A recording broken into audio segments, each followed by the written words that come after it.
We can start. Okay, the recording is starting. Okay.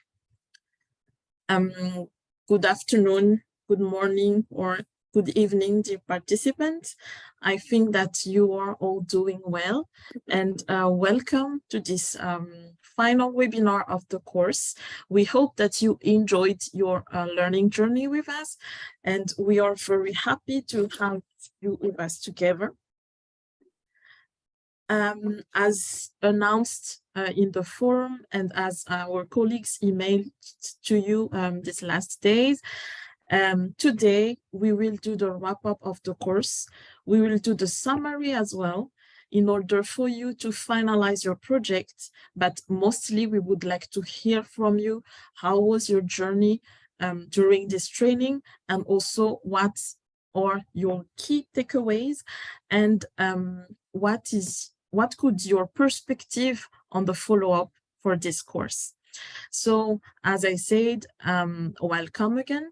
Before maybe to start, I would like to introduce you, but they are not new to you anymore. But we have Anita Amorim with us. We also have Anastasia Pavlova, Nancy, our colleagues from the ILO.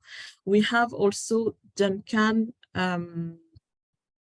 and I think that they are the ILO colleagues with us. I'm sorry if I missed someone else. So for this this last webinar of the course, we have those guests, but also our colleagues. They will share with us, and they are very interested to hear from you, from your perspective about this course. So at the beginning, I would like really to invite you to be participative, and also to please do not hesitate to give to share your impression, your opinions, and all the ideas that you think would be relevant on the follow-up of the course. So firstly, I would like to apologize, because we're supposed to have Fatima with us, you know very well now, but she has she falls sick, so she is not able to join us today, but I will do my best to summarize the technical content of this course on her behalf. But do not worry, because she will be still available online, and she will continue the coaching online or via email to finalize the final project. But today, actually, it would be really great if we could have her. But no worries. So I would like to start. The first point, as I said, okay. I receive a message. Okay, no, it's not a message, but yeah, okay. So the first point is about the summary of the course. Maybe before starting, I would like to ask you to write on the chat what are the key takeaways from your site. What are the key concepts that you that really hit you during this course, or that appears really important or relevant to your field or your area of work.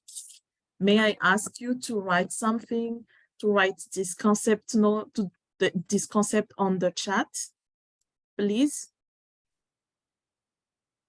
I would like to make sure if the interpretation is working very well, please. Okay. Thank you. I have a response from Pattern, Training Field and Skills. Okay, thank you very much. Another response, please. Thank you very much for your appreciation. Someone else would like to share with us?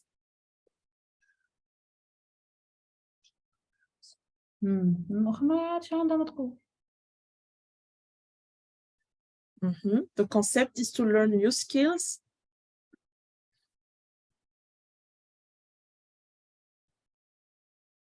Or if you can also open your mic and intervene directly if you wish.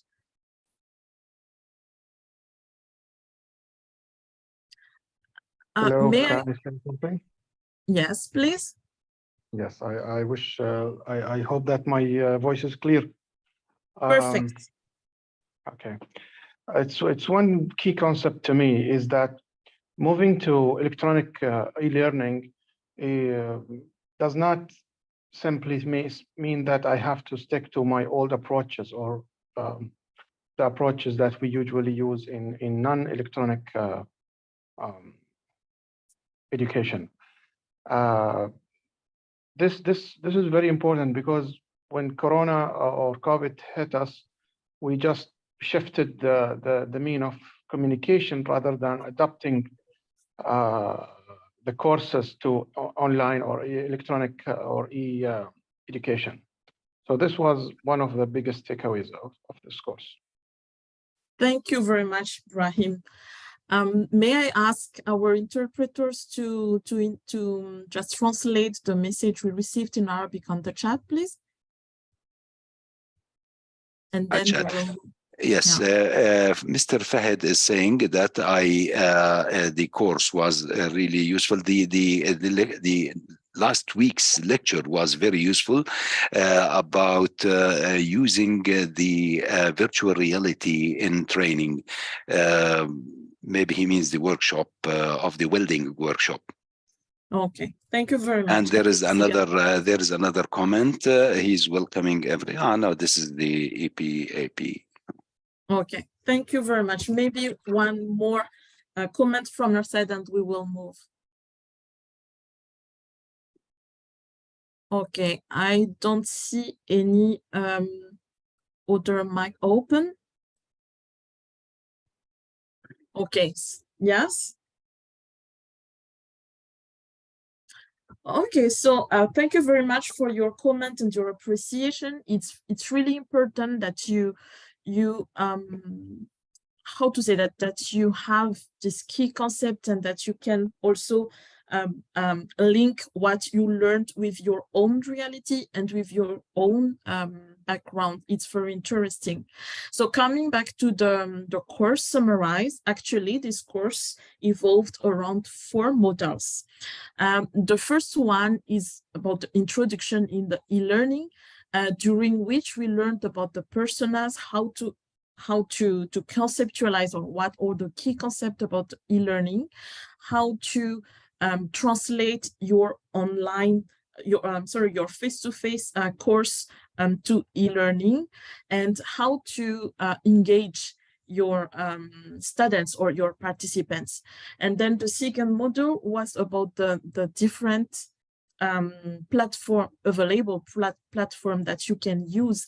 And this module was very interesting as well because we had the opportunity to know more about even the cost, how to implement it, what are the costs, and so on. And during this course, when we talked about Moodle, you started actually to work on your own platform with the support of our tutor. The third one is about learning technologies, and I think that it was the most popular module of the course.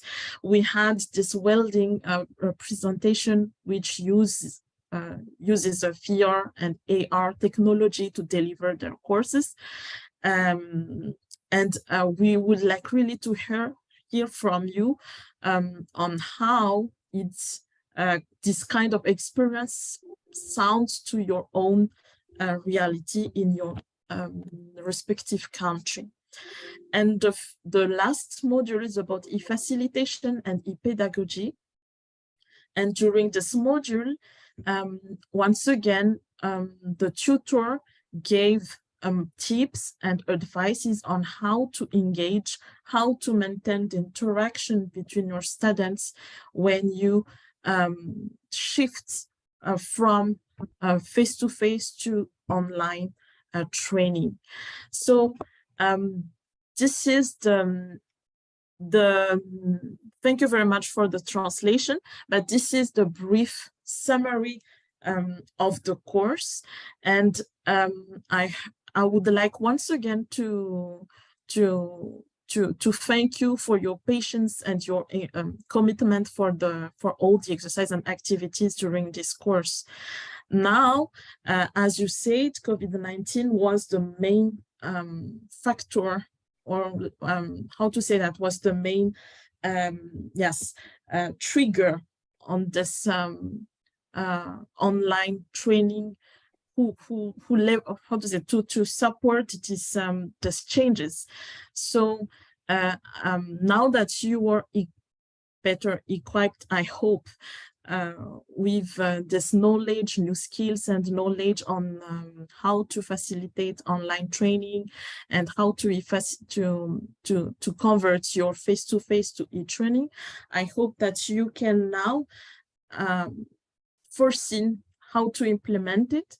And we will have a few moments to share about it, your perspective, how to collaborate on this area, on this field, and also how do you see the future with what you learned so far. So it's a very brief summary, as I said, about the course. And if my colleagues are ready to just say a few words about the cooperation and other relevant points regarding all the course, or the academy and the course, I would like to invite them to have the floor. Sure. So I think most of you know me because I've been in module A. There was where most people were together, and then in module B together with Duncan and Nancy. But in any case, for those who don't know me, my name is Anita Morim, and I'm head of the Emerging and Special Partnerships Unit in the Partnerships Department. And we are co-funding this training course with ITC Turin and also GCC Skills Learning. And our main purpose here was to have the possibility of having some information sharing and learning on South-South. So I'm going to show you very briefly a PowerPoint I prepared on South-South in general, just to remember why we are here and taking advantage that this is the last course. And then if okay with Duncan, I'll give him the floor to remind what happened in modules A and B, because this is the module C, so that we can have an overview of what happened in A and B. I hope that's okay with you, Duncan. And then finally, give the floor to Nancy, just for her to show the South-South meeting point, which was showed in the other modules A and B, with calmly, showing the skills part, even though today we were having some technological hiccups with that. But anyway, let me move to that. And also just to say that I was really happy on the modules A and B to see how expert actually this group is.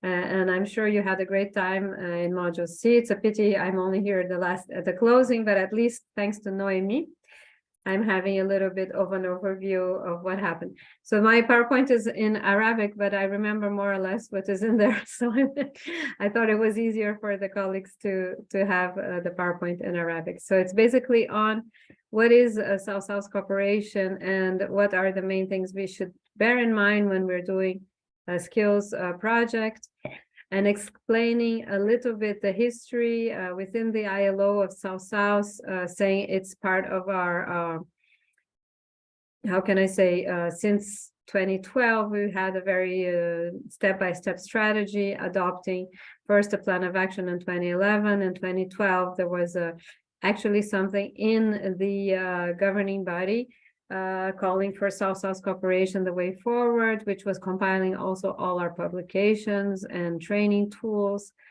And in 2015, there was also further discussions on South-South cooperation, leading to 2018, where there was a second paper on South-South. And here it's not, we don't have the 2020 slide, but there is actually a development cooperation strategy that has an action plan on South-South cooperation. So these are a bit of the steps, and why is it important for GCC and Arab countries dealing with skills, because there's a couple of areas in which we should do this cooperation, which is South-South and also North, but this is more, as I had said in the other courses, Noemi, geopolitical than geographic, terminology, because some countries are actually in the North and they're doing South-South, some of the BRICS countries, or the East. So it's not so much the question of where you are geographically, but it's more in terms of political platforms. And normally countries in the GCC and Arab partners like to see themselves as part of the global South. So it's more in terms of like you feel friendly to the other developing countries that have similar characteristics, but in the countries of the Gulf, there's a different situation because many of these countries have a very high GDP, but they still feel more kind of, culturally sensitively linked to the global South or to emerging partners from MENA, North Africa, Middle East. So that's why this is in the context of this feeling, let's say, that we have this course under the South-South cooperation. Also was felt by ITC Turin that this would be a great opportunity to engage partners from GCC and promote this engagement. So many of you here, I noticed Shaima is here, have been very proactive, proposing concrete engagement. We're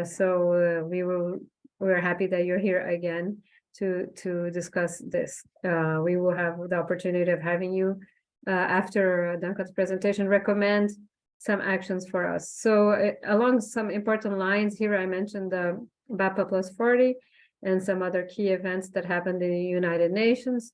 BAPA plus 40 has this name because it's the Buenos Aires Plan of Action. That's why we say BAPA plus 40, because there was a plan in 1978 that had already, after this big Bandung conference that was uniting Africa and Asia. There was in 78 UN conference that had actually discussed the importance in a post-colonial situation of countries with similar cultural backgrounds to share among each other. And 40 years later, that's why we call it BAPA plus 40 in 2019. And in this case, Nancy Pavlova and myself were there in Argentina. There was a discussion again of what could be some key elements of this cooperation between developing countries or emerging partners, in the case of GCC, right? And here, some of the principles like mutual solidarity, mutual accountability, joint action plan, the very important question of effectiveness, working together. So some of the key points here. Wait, this version, I don't have the English, just one second. I had done a version for me that had some English notes. So let me escape this one. Just one second. Even though I have done this presentation many times, sometimes it's better to stick to No it. worries. Yes, let me share again, just one second. I think this is the one that has some little notes for me. No, it doesn't have some little notes for me. It doesn't matter. I will continue without the notes for me because I more or less remember anyway. So let me just put this in slide mode. So basically, we also look into the role of the ILO. The ILO is a facilitator, what the ILO can do, and also what kind of modalities you have in South-South cooperation, which is South-South and triangular cooperation. So South-South being the cooperation between the countries of the South, and the triangular would be this North, quote, like OECD countries. And we were just talking with Noemi, for example, apparently you liked very much something that you have seen from an Italian example. So if GCC countries cooperate with this Italian firm or example on skills, that would be what we call triangular cooperation. So here again, a summary of the modalities and the mechanisms. So the modalities being skills, cell-cells and triangular cooperation, and the mechanisms being you can do study tours, like this kind of courses, creation of platforms, and through these courses is what we envisage this to create a platform. So here I have a good memory. It's not that I can read Arabic, and here it was a little bit the project cycle. In terms of South-South, it's very much the same for any project, but the difference with South-South is that we are going to be even more attached to the idea of having the priority on the demands. So first you have a needs matching. So it's not something like, you know, we're cooking in Geneva or in New York for something that you need in GCC countries. So the needs matching is really based on your own assessment, on what has been done in the different modules that we were together, like module A, everybody was together, and we had really interesting needs assessment of what you want and what you can cooperate, like from UAE, Bahrain, Qatar, Saudi Arabia, and it was really very rich, just to name a few. And also sometimes with MENA countries as well. So we have heard from Tunisia and other examples and what to do. So the needs matching would be the first thing, like what is lacking in your skills. Digitalization, is it lacking technology, is it lacking adaptability, so that kind of thing. The second point is having participatory design process. That's why we have this little drawing here of the figures designing, and this is not like one imposing to the other what should be the design, but really done together. The same go for, you know, the project implementation and the monitoring, you know, and all this should be done in a participatory way, because often we have these kind of South-South initiatives, and at the end of the day, it's the North partner that will be calling the shots, and that would be not the most appropriate, of course, right? So let's see, if it's the GCC initiative, then it would be something that is important for GCC countries. Here I think it's Dialog's role, if I'm not mistaken, then the translator later can help me. And basically I was mentioning that Dialog's role is mainly a role of facilitator, also bringing on board workers and employers organizations and different institutions. So here, for example, we have different skills development institutions that are together, and that's one of the ILO's roles. And this is one of my favorite slides, which I recognize by the little drawings because I don't recognize what is written, but it's basically the do's and don'ts on the South-South cooperation. And here is the do's, like the yes, you know, and the don'ts I think is like no. And basically the do's is very much what I had mentioned, to make sure you're doing participatory processes, that you're including consultants, for example, that do speak the language, you know, for example, now we're having translation. But if we're doing something more in depth, you really need people that are from the region to analyze the questions. Also, not imposing any values on anybody, and making sure that all the projects are done with all the people concerned in the table from day one. Sometimes, unfortunately, even in the ILO, despite all the rhetoric that we say, we still tend to try to cook a project first in Geneva and then send it to the broad, and that is definitely a don't. No, it's not a do. A do would be to have the stakeholder partners from the beginning. And then here is the don'ts. So it would be this kind of thing, imposing projects, initiatives, skills developments, perspectives on people that do not correspond to them, or not adaptable and not suitable and not based on the discussion. So this would be some of the don'ts. And then at the last slide, maybe Duncan recognizes the slide, is on the good practices. What we're looking for when we're looking for good practices is innovation, horizontality. It's really that a practice that can bring, you know, good practices together, and effectiveness. So there is some and sustainability. So basically that was the presentation I had to do. I will send it in the chat in both English and Arabic, so you have it for your records. And I think with that, I will maybe give the floor to Duncan, if you can summarize a little bit what happened in A and B, because then we can discuss how the modules A, B, and C come together nicely. And then I think D, if I'm not mistaken, will be next year in 2024. Over to you, Duncan. Okay, thank you so much, Anita. And for giving me the chance. I just want to mention a few things on the two webinars that took place. Just to go back to, maybe I'll start with the first one, the first webinar, and then I'll just highlight key issues that came out from these two webinars. And for the previous, I'll start with the webinar B. And webinar B was actually talking about skills anticipation, matching, with focus on green skills.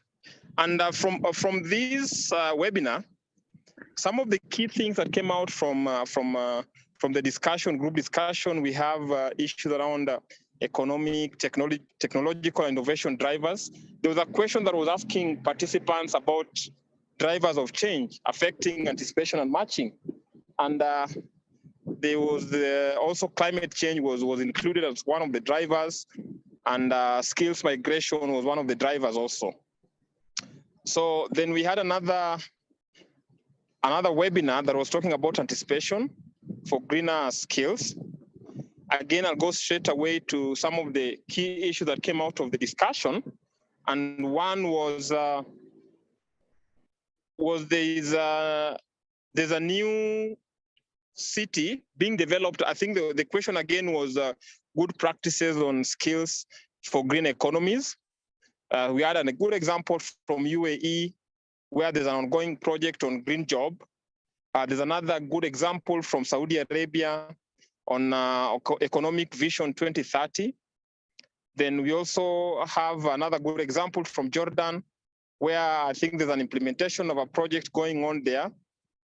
And again, there was a question on challenges in the GCC on skills for green economies. And one thing was lack of data that came out as one of the challenges. And on webinar B, on the methods and the approaches of skills anticipation, again, some of the key things that came out of the discussion when the question of opportunities for knowledge exchange was asked was focusing on importance of research as a key issue that needs to be addressed.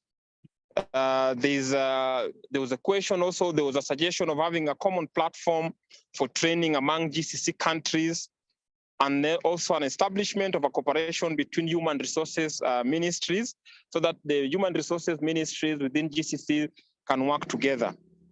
And also having a community of practice. And the last one was a strategic plan for upgrading skills for green economies. The other webinar, webinar 4, which was now the last webinar that we had last week, was looking at translation of skills, anticipation, matching into policy. And this was a very interesting webinar because there were key concrete way forward that came out of this particular webinar, with the opportunities for knowledge sharing on skills, anticipation, and matching among GCC.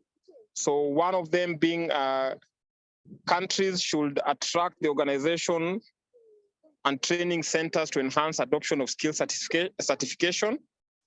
There's a creating and accepting skill certification among the regions.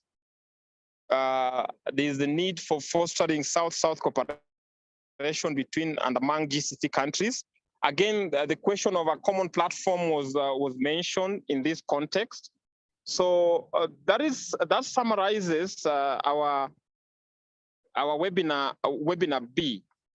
And going back to webinar A, which was looking at systematic approach on skills development through SSTC, and again on peer learning, I'll go straight away to some of the key things that came out of the plenary and the discussion. Number one was to have a unified policy concern on related to skills and development. There was the question of exchange of experiences among labor unions, and also importance of having resources to support processes on skills development agenda. The other webinar that was looking at development of skills policy, again, going back to questions and plenary, Again, there was a suggestion that there's a need to focus on data. Again, more and more you will find out that data is being mentioned over and over again throughout these discussions. And again, there's the aspect of participatory approach needs to be embraced. There's the importance of collaboration. And in webinar 3, again, during the discussion, webinar 3 was talking about competency-based approaches and quality assurance. And some of the things that came out of the discussion is the importance of partnership with the entrepreneurship in the region, working closely with the entrepreneurs among GCC. Again, linking training policy and recruitment policy. And also the other thing that came out was the lack of training resource persons among GCC countries. And also there's a need for internship and apprenticeship to help align skills and job requirements. And then the last webinar, that was webinar 4, which was evaluating national skills system.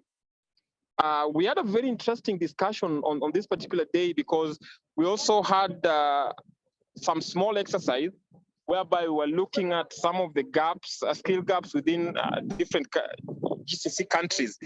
So in Bahrain, there is skills anticipation. There is a career guidance needed for employability framework. When you look at Kingdom of Saudi Arabia, there's lack of necessary skill in labor market.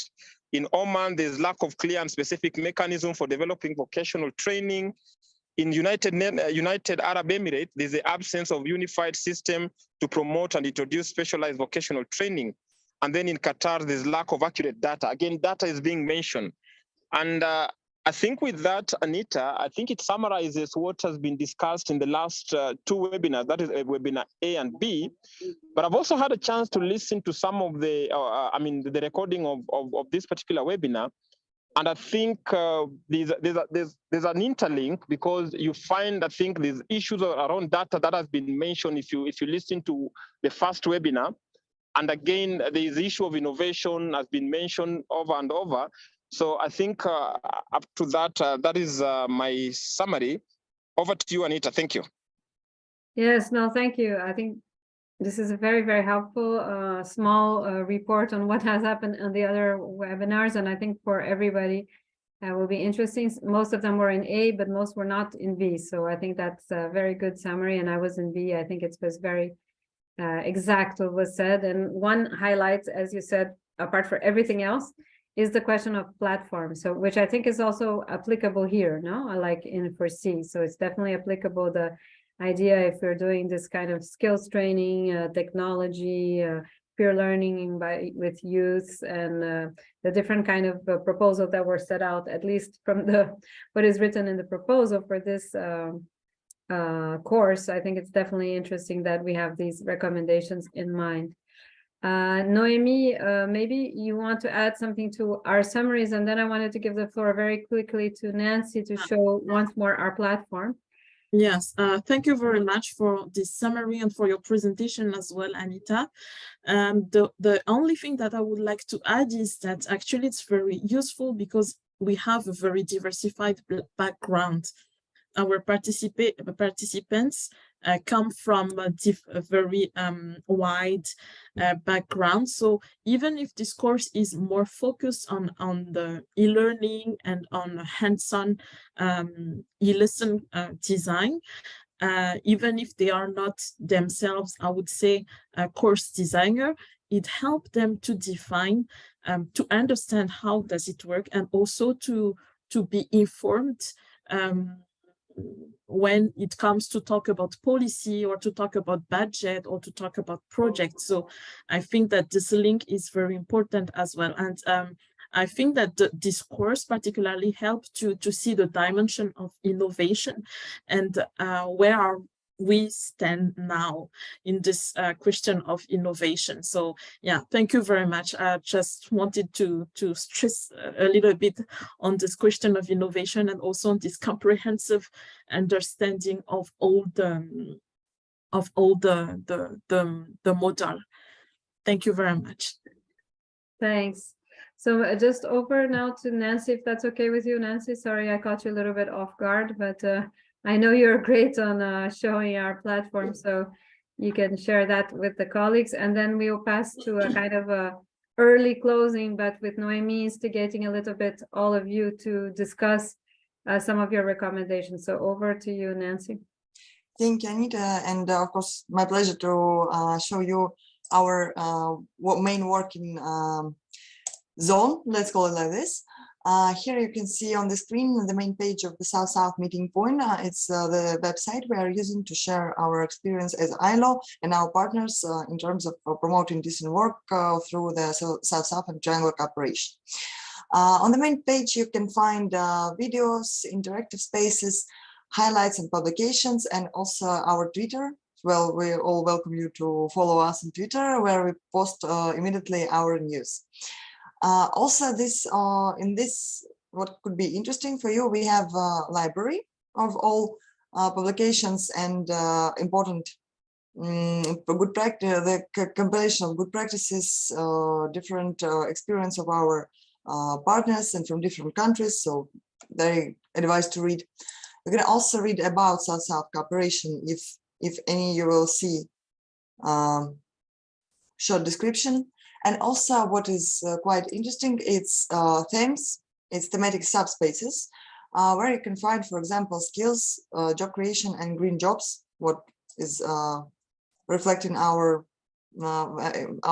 workshop a lot. Here you will see different information which you can all access, and we also have a very vivid discussions here in the comments, so you can also use this opportunity to work with the topic a little more. And there are a lot of thematic subspaces we are working in, and I would be super glad to show you all and each this thematic subspace, but unfortunately we don't have so many time. But what I strongly advise to you, it's an e-course, Agenda 2030, the UN Reform and Decent Work with a South-South approach. This course is provided in English and Spanish. I believe Anita will agree with me that we need to work a little bit for more languages, and I hope it will be available once in Arabic as well. But here you can read a little more about UN reform, about how SSTC complement to the 2030 agenda, about how we work in achieving the SDGs and what we do in terms both SSTC and decent work. So these all models are very easy, very interesting and understandable. You can go through different modules. Here you will see, for example, South-South and Triangle cooperation. What is it? Participants of it, key steps. Always you can see always will move. All will be moving prepared. Here you can work like this with different tasks and work with other different interesting models. So of course, I will send the link to the chat to this e-course, and I encourage you to participate in it for better understanding of South-South and Triangle cooperation and how it can also complement the achieving of SDGs and getting the world a better place. Thank you, colleagues, and over to you, Anita. Thanks, Nancy. And it's interesting that one of the spaces she showed is called skills, and in that space there's actually a module that is linked to Arab partners, and there you have actually a little globe that has a Google Drive with all materials on skills development. So that would be what you probably need for having a little bit more information. That you have more information on Arab states and skills in general. So that's the link that Nancy is sending for the skills page, and within that page you have some. There's one drive, which is a second drive that says SSTC good practices. So I'm going to copy that for you, just a drive, and attach it here, because I think that would be very useful for you to, whenever you're doing any research or actually creation of platforms. This platform is open. You can post anything that you want, and that will be interactive.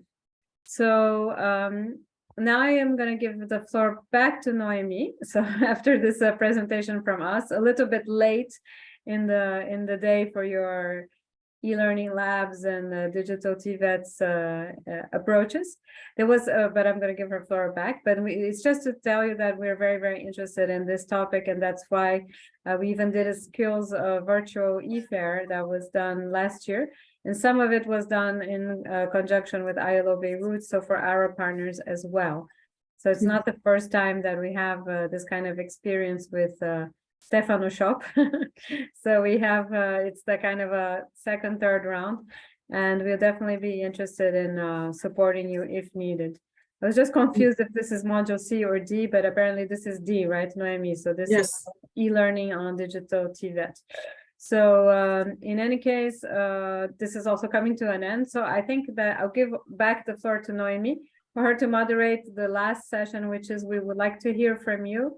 And you can speak in Arabic, so please take your time and don't be shy, because we'll listen to the recording and we have translation of your recommendations on how to do e-learning in a more peer learning way that we can actually learn from each other. Over back to you, Noemi. Thank you very much, Anita, and thank you for your presentation, Nancy.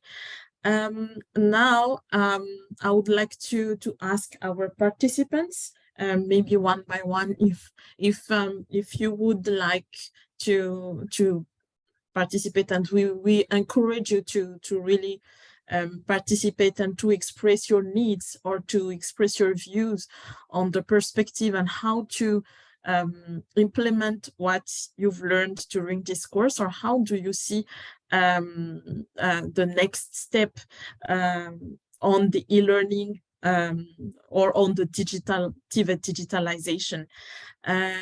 Would you have any recommendation or any suggestions on this matter? Please do not hesitate to share with us, and also to comment what your colleagues or your friends will share. So if I may, I would like to ask first to our friend Abdul Rahim Al-Malki. I'm sorry for the pronunciation. I hope that you can recognize who is it. If you would have any recommendation on the next step, or on how we can implement what you've learned during the courses, please. May I ask you to have the floor, please? May I invite you to share with us? Mr. Abdul Rahim Al-Malki. Feel free to speak in Arabic or in English.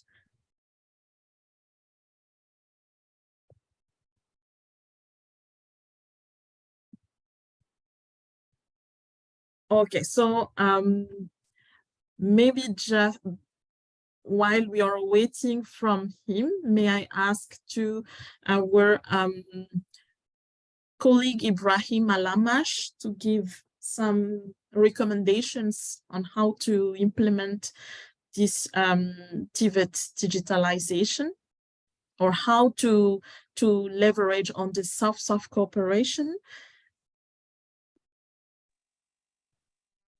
Hello. Yes. Okay. Please. You want my recommendation on how to apply TVET education? Okay. One of the things that I emphasized or I really understood during this course is the importance of special preparation for each skill. It's not one size fits all. It has to be designed. Each course has to be designed with the skill, with the right tools to deliver the skills over the web.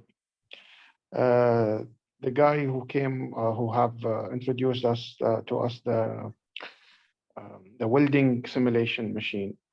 This is a great tool that will work perfectly for welding purposes. But to expand this concept to different type of skills in different kind of industries, it has the right tools has to be developed for each and every case and scenario. This will also have to be reflecting the costs of developing such tools in comparison to the benefits expected from developing such tools. Each and every scenario is unique. Each skill has to be analyzed by its own, by itself, by its value in the market, by the cost associated with is it good for us to turn it to TVET or keep it as it is? It has to be a financial decision in the end, unfortunately. Okay, thank you very much for your intervention. I would like to give the opportunity for the others to comment or to come up with their own observation before giving my own. So yeah, thank you very much for this. May I now ask to Fahad to have the floor, please.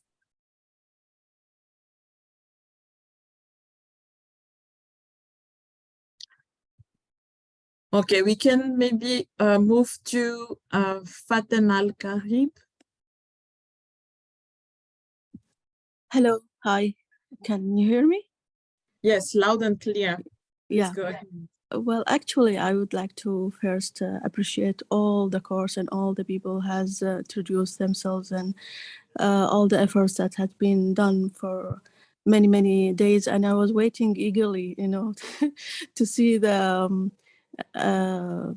final thing. But really, we would like to have always such courses, skills, and it really helped me even with my employees, you know, to transfer whatever whatever I'm having. I always take brainstorming with them. I teach them what I'm taught, what I have done. Whenever you teach me something, I have anything experience from you guys, I just go on them and talk to them and show them the results and everything. It was really great experience that the skills, it's just like inheritment, you know, like a heritage. And we have a lot of opportunities, and we have been in a lot of expos in Kuwait, in Kuwait University, and many places. And it's really nice to have virtual also, and also on real life. So we hope that you guys, if you have the chance to visit us or to visit anywhere in Dubai, Emirates, Bahrain, so we can have face-to-face, you know, also skills and experiment, because virtual is nice, but inshallah, we'll have both, virtual and also in real life. Thank you very much, and I appreciate all of us, all of you guys. Thank you. Thank you very much for your very warm appreciation that we appreciate also, and thank you for your participation and your interests. Now, let's move to Mohammed Al-Sagri. Sorry, really sorry for the pronunciation. Mohammed Al-Sagr. Okay, thank you. Okay, it seems that maybe he's not ready yet to share, but okay, it's not, don't worry for that. We hope that you will have any opportunities to elaborate more, to share more. But now, if Shaima Al-Ansari would like to come up, please. Hello, can you hear me? Yes, we can hear you. Good, because I have very poor internet connection, so I hope I won't lose the line. The question was about a recommendation, right? About how to cooperate with other countries in order to make things better and improve e-learning. I guess from my point of view, it would be good if we could have that kind of committee in which we can share good practice again in terms of schooling level. How do they deal with e-learning and digitalization of education? When we talk about higher education institutions, again, for higher education, how do they communicate with each other? How do they share best practices? For example, in Bahrain, we use different e-learning platforms like Canvas, like Moodle, like Blackboard. But how do we use it? To which extent do we use it? We need to share this with other countries and other institutions in other countries, including TVET institution and training institution.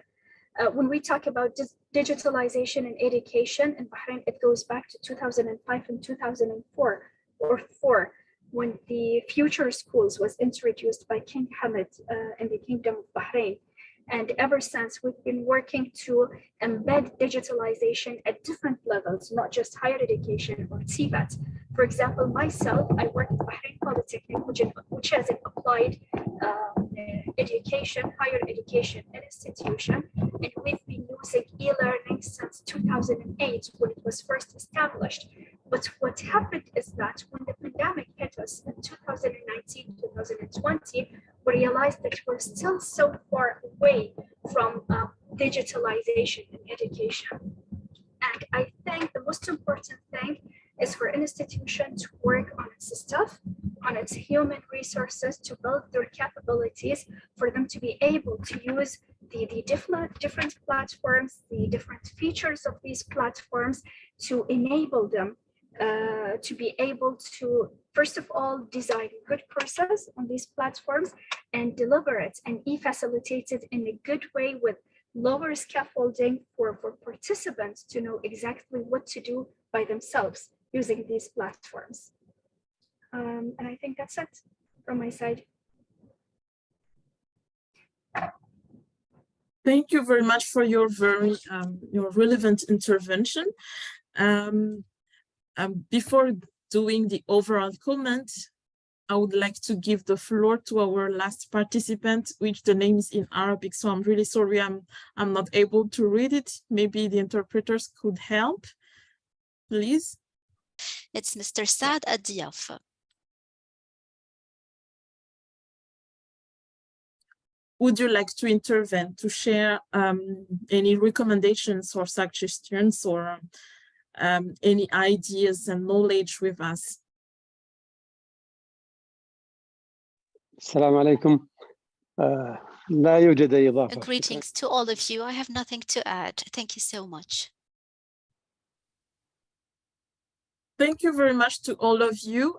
Someone said that Mohammed has a problem with his mic. Maybe he's now available or ready to come up to share with us, please, Mr. Mohammed.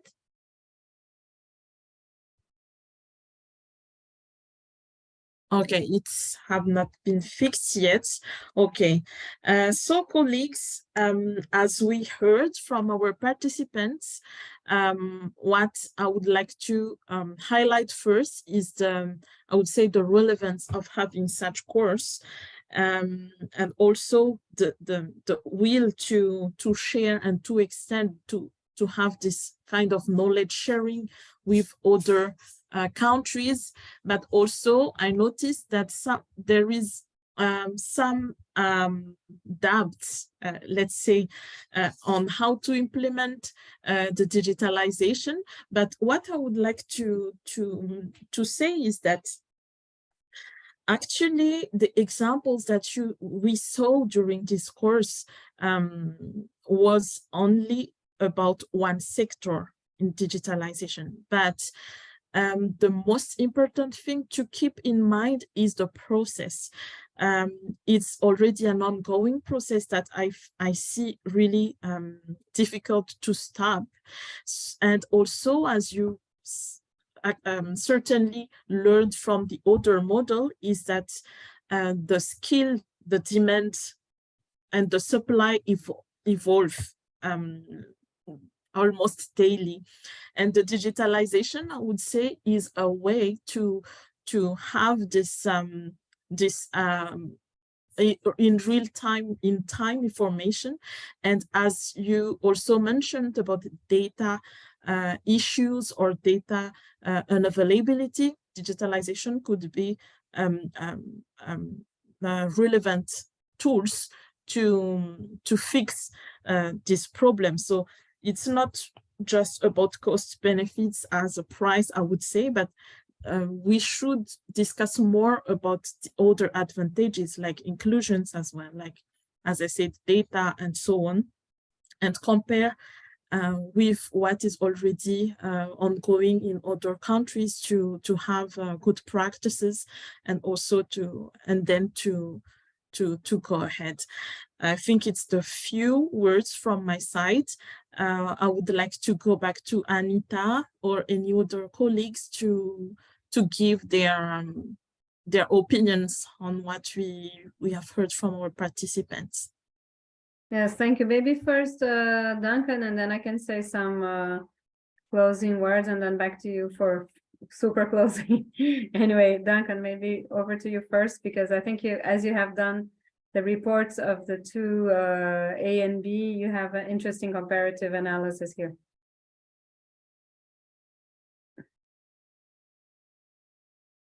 I don't know if you are muted. Oh, yes. Can you hear me now? Yes, we can. Yes, I think from my end, just two things. One is I think there's a need to collaborate there's a need for collaboration among the GCC countries, because you realize that some of the, I mean, based on the reports or based on the discussion that we've had, there are one or two areas that countries can work together. Number two is also, I think there's a need to have a community of practice on skills and skills matching.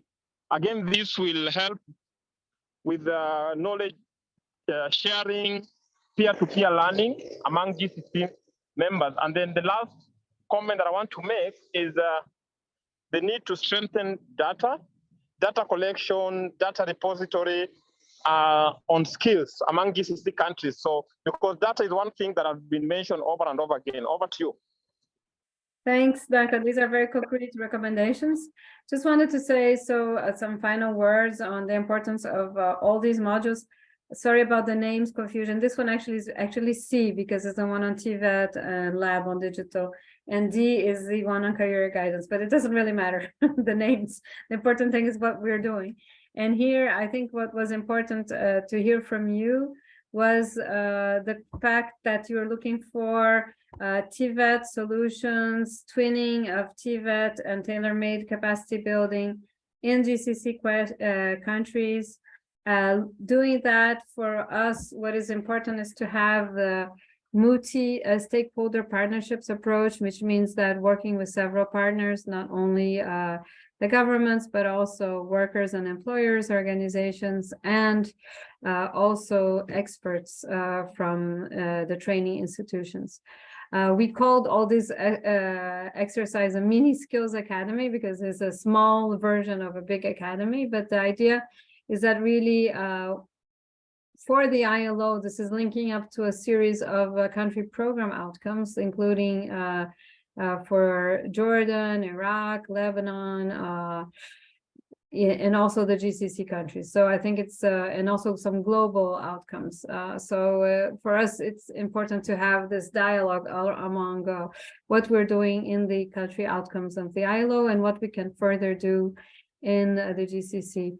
Also, for us now, we are very concerned in the ILO with what is called a global call for human-centric recovery after COVID. So I think this human-centric recovery also comes from this not only face-to-face, but also digital learning. It doesn't look very human when you're in front of a computer, but you know that at the other side of the screen, there's a human being with feelings, and that has impetus and enthusiasm to continue and to move on with this training. So I think For us, what is very important as well is that these projects build on the need for South-South and triangular cooperation, for the cooperation between GCC countries.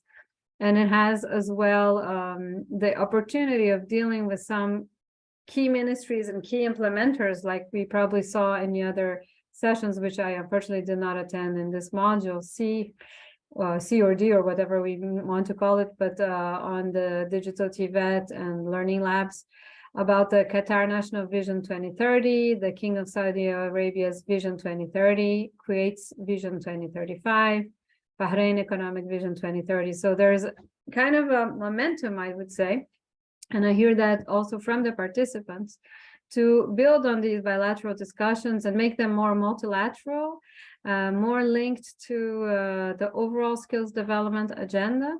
And I can say that from what I hear, they most likely have achieved the objectives that we had set out. And these objectives were getting familiar with concrete tools and technologies from emerging partners to develop interesting, engaging, and learning contacts in technology, including augmented reality. This I'm not sure we managed to do. I think Noemi will tell us. Creating your own e-lesson, I think this was done, right? And today there would have been some tips, as I hear from Noemi, that would have been shared, but unfortunately the teacher was sick. There was also the question of having e-lessons in e-learning and through peer learning. So that's also a challenge, like how to do your e-lesson in your country, but how to do it also specific for peer learning for South-South cooperation, because this is all under the portfolio on South-South. And then I think some other important hands-on exercise that you managed to do had to do with empathy, how to deal with learners, learning outcomes, learning management systems, hands-on exercises, structuring e-lessons on practical canvas, doing some multimedia design. This is something that is always necessary. And as you could see with the presentation from Nancy, we in particular in the partnerships department are very interested in that. That's why we have our platform and we try to make it very user-friendly and design-friendly. So we would also like to see, we will see some of the recordings to know exactly what you have discussed, but I'd like to thank you for having achieved these objectives. Over to you, Noemi.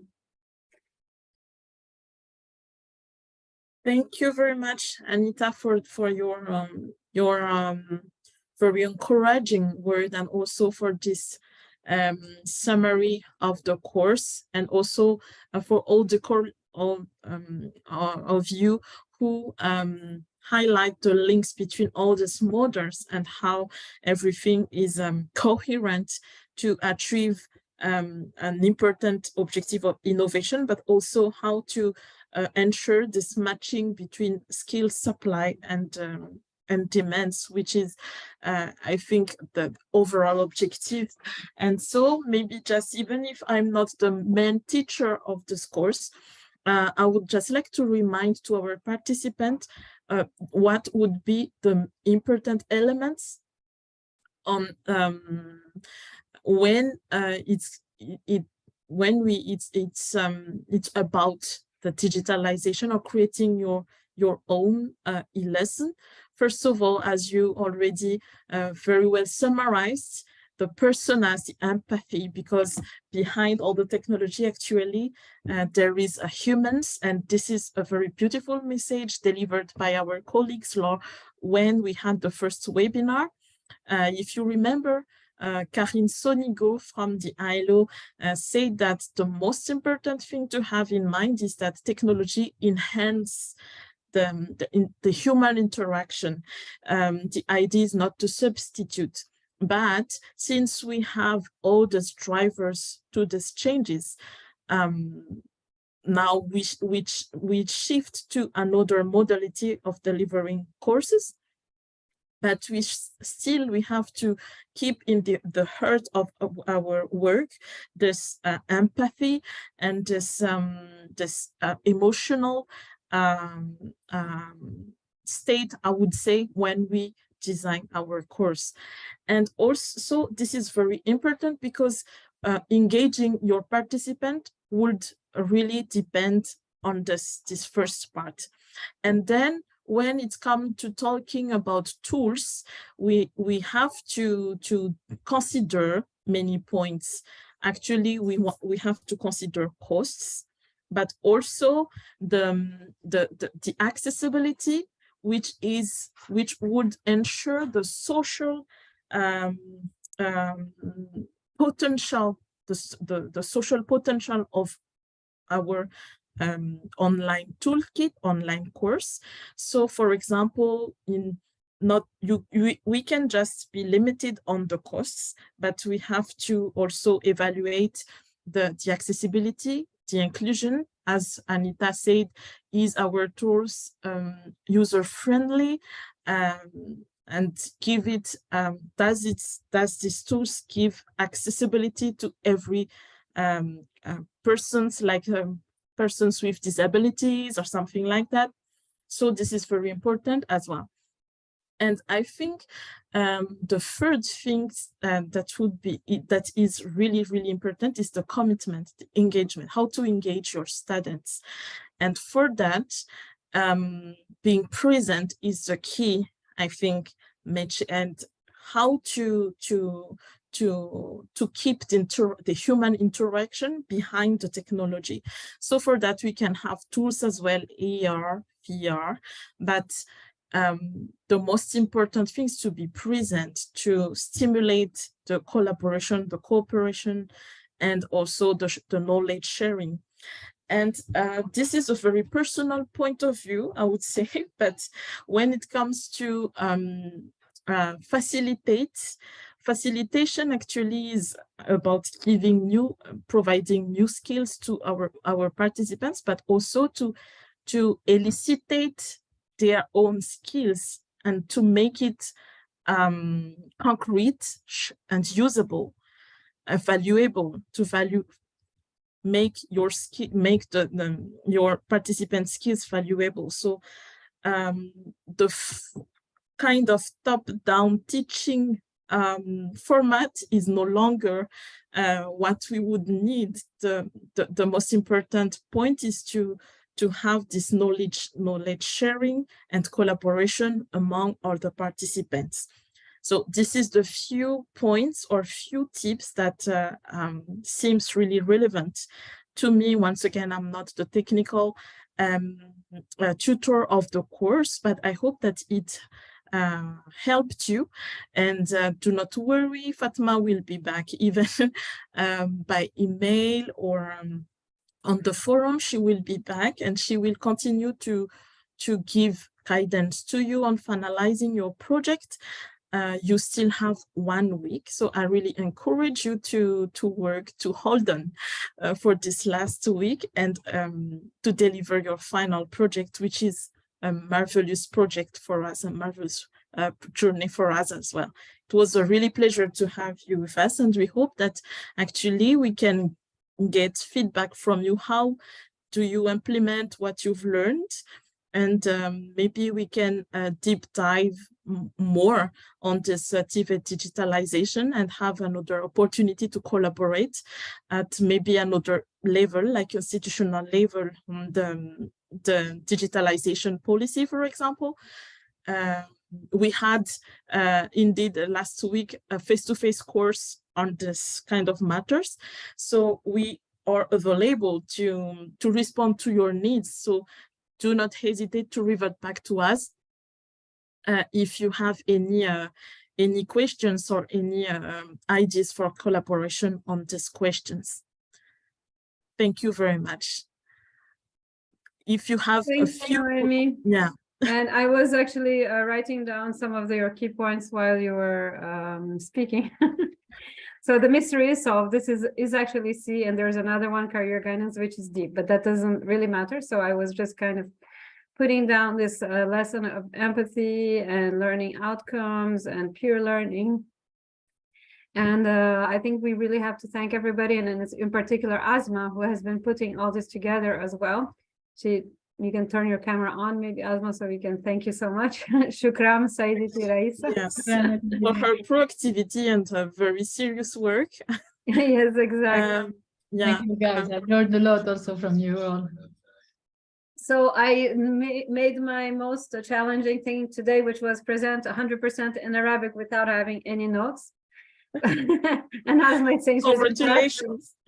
But you can be sure it's just because I have by heart the South presentation in my head. But I tried to, of course, add the relevant parts on skills. And I apologize a little bit my voice. I did catch COVID, unfortunately, so I'm teleworking, and sometimes I have to turn off the camera because I was coughing a little bit, but I didn't want to notice that. It was perfect. No worries. The new normal, right? So anyway, thanks so much, Shukram. I don't know if Asma, you'd have any kind of final words from the ITC Turin side?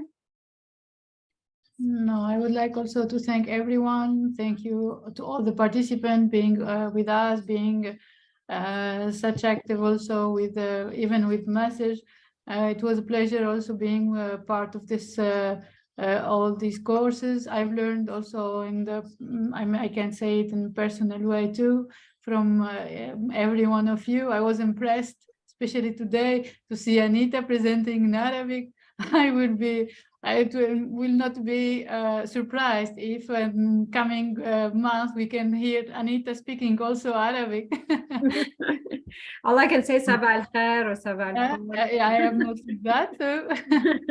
And I would like also to thank you, our interpreters, and especially Noemi for running also this course. It was really good experience. Duncan, Anastasia, and all our colleagues. Thank you to all, and I hope seeing you in coming courses too. Yes, thanks. It was fantastic. So goodbye and happy holidays for everybody. Thank you. Happy Goodbye. holidays. Thank you. Happy holidays. Bye. Bye. Bye. Bye. Bye everyone.